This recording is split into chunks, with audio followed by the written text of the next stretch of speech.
Tahun 1959, Ip Man kini menjalani kehidupan sederhana di Hong Kong. Ia masih rajin berlatih Wing Chun.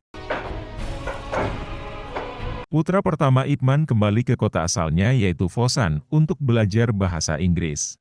Pada suatu hari Bruce Lee yang kini sudah remaja mengunjungi Ip Man untuk menagih janjinya yaitu menjadikannya sebagai murid. Bruce Lee menunjukkan keahliannya. Ia menendang-nendang batang rokok yang dilempari oleh Ip Man.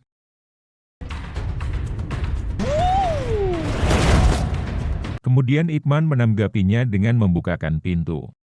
Di sekolah anak-anak sedang berkerumun, di mana Cheng Fung berkelahi dengan Ip Ching, putra kedua Ip Man.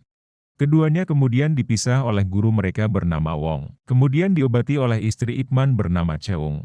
Wong memberitahu Cheung kalau ayah Fung terlambat menjemputnya, ia bekerja sebagai tukang becak. Ip Man datang lalu mengajak Fung untuk makan malam bersama keluarganya. Setelah makan, Fung menampilkan keterampilan Wing Chun-nya yang belum sempurna. Ternyata ayahnya mengajarinya. Ayah Fung bernama Cheung Tin Chi, datang untuk menjemput anaknya. Setelah mengantar anaknya pulang, ternyata ia memiliki pekerjaan sampingan sebagai petarung di markas preman bernama M.A. King Sang. Tin Chi terpaksa melakukan ini untuk mencukupi kebutuhan.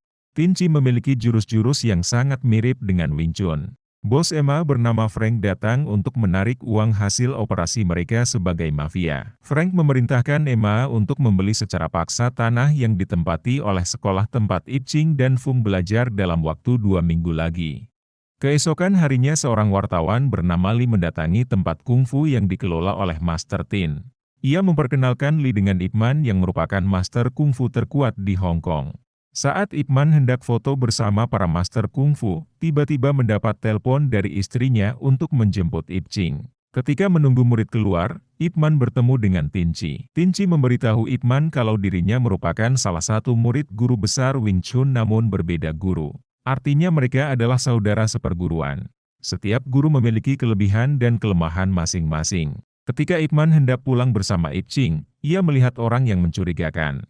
Betul saja, di dalam sekolah MA langsung menghajar kepala sekolah dan memaksanya untuk mendatangani surat jual beli tanah sekolah. Untungnya sebelum hal itu terjadi, Ip Man datang melawan mereka dan menelepon polisi. Namun anak buah MA mengacam akan membunuh Wong jika Ip Man tak membebaskan mereka. Ip Man pun akhirnya melepaskan mereka. Fatso yang kini menjadi kepala kepolisian meminta Ip Man agar menjaga sekolah ini. Karena pihak polisi saat ini sedang sangat sibuk menangani banyak kasus kejahatan. Keesokan paginya sekolah digembok oleh anak buah MA sebagai gertakan. Mengatasi hal itu, Ip Man dan murid-muridnya berjaga di halaman sekolah. Hari semakin larut, Ip Man menyarankan para muridnya untuk pulang ke rumah. Namun di waktu yang sama, anak buah MA menyerbu tempat tersebut. Meskipun Ip Man dan murid-muridnya mampu menahan mereka, namun mereka masih kalah jumlah. Geng tersebut berhasil menculik kepala sekolah dan membakar beberapa ruang kelas. Tin Chi yang kebetulan lewat membantu melawan para penjahat untuk menyelamatkan kepala sekolah. Keterampilan Tin Chi membuat Ip Man terkesan. Keesokan paginya Fatso menemui atasannya yang merupakan perwira Inggris untuk meminta izin mengambil alih masalah sekolah. Namun ditolak karena dia sendiri yang akan mengurusi. Sementara itu, Cheung tiba-tiba merasakan sakit dan pergi ke klinik untuk membeli obat. Ip Man yang sedang bersantai di depan sekolah tiba-tiba didatangi oleh Master Tin, seorang master yang merupakan mantan guru MA. Master Tin marah-marah dengan tindakan MA yang tidak bermoral dan mengajak Ip Man menghadapi MA. Sesampainya di sana Master Tin menampar MA dan memarahi habis-habisan. MA akan membalasnya dengan pisau tersembunyi. Tapi untungnya Ip Man mampu menghentikan. Di saat itu Fatso datang untuk mengamankan situasi. Ip Man, Fatso dan Master Tin berdiskusi tentang geng MA dan sekolah. Fatso menjelaskan bahwa MA miliki pelindung petinggi di Hong Kong. Jadi jalan satu-satunya hanyalah melepaskan sekolah agar tidak ada korban di kemudian hari. Setelah meminum obat, Cheung masih merasakan sakit di perutnya. Cheung pun memeriksa kondisinya ke seorang dokter dan ternyata ia memiliki tumor. Ia pergi ke sekolah untuk memberitahu Ip Man. Namun Cheung mengurungkan niatnya. Di malam harinya, MA menawarkan pekerjaan kepada Tin Chi. MA juga membayar Tin Chi dengan uang yang banyak. Dikarenakan saat ini Tin Chi sangat membutuhkan uang untuk membuka bela diri, Ia pun menerima tawaran tersebut. Pagi hari Tinci mendatangi toko Master Tin dan mulai menghajarnya dengan sangat brutal sampai-sampai membuat tangan Master Tin patah.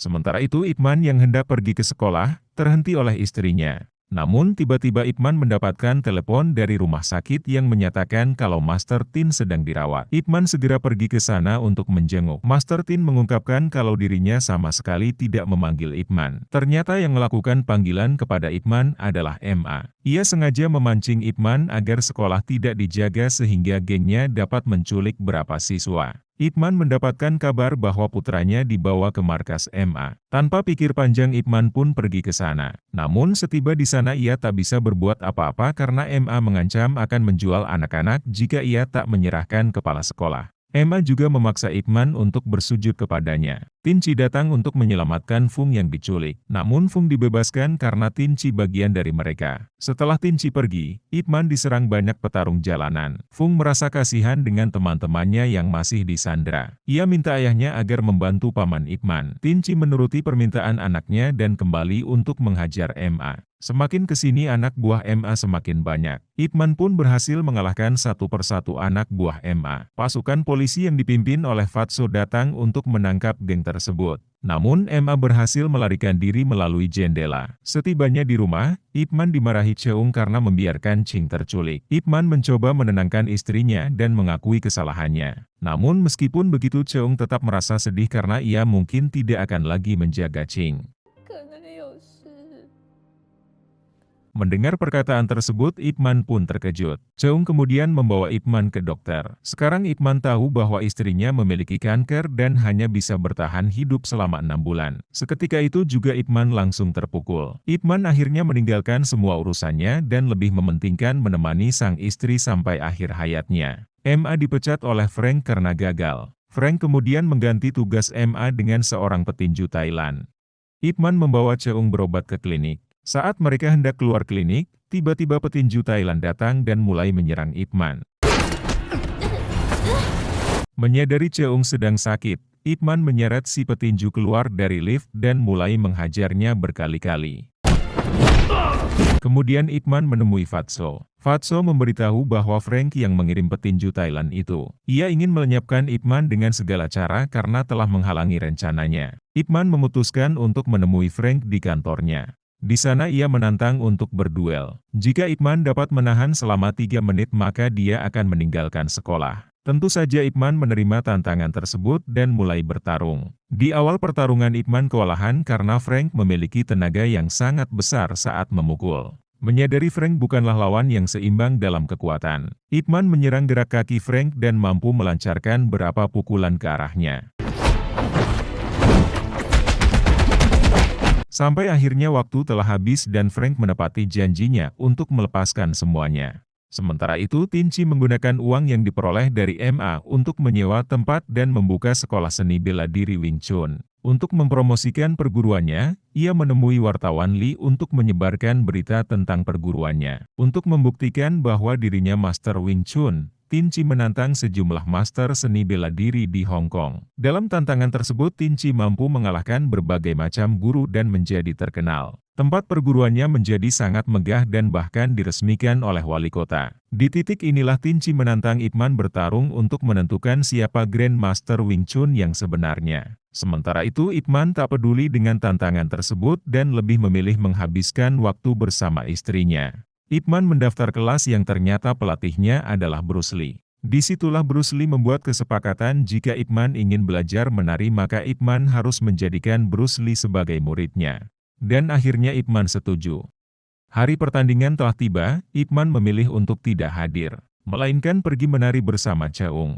Beberapa orang penting menghadiri pertandingan tersebut. Namun karena Ipman tidak datang, Tinci dinyatakan sebagai pemenang dan menjadi Grand Master Wing Chun. Tetapi Tinci merasa tidak puas karena belum mengalahkan Ipman. Cheung yang sedang menari tiba-tiba merasakan sakit di perutnya dan berakhir pingsan. Cheung dirawat di rumah sakit. Ipman menemani Cheung dari pagi sampai malam. Cheung membuat permintaan kepada Ipman untuk berfoto bersama. Ia juga memiliki permintaan agar Ip Man mau berlatih. Meskipun senang dengan keputusan Ip Man untuk menemaninya, Cheung merasa tidak enak dan akhirnya meminta Ip Man untuk bertemu Tin Chi. Malam hari, Ip Man dan Cheung pergi ke tempat milik Tin Chi untuk menantangnya.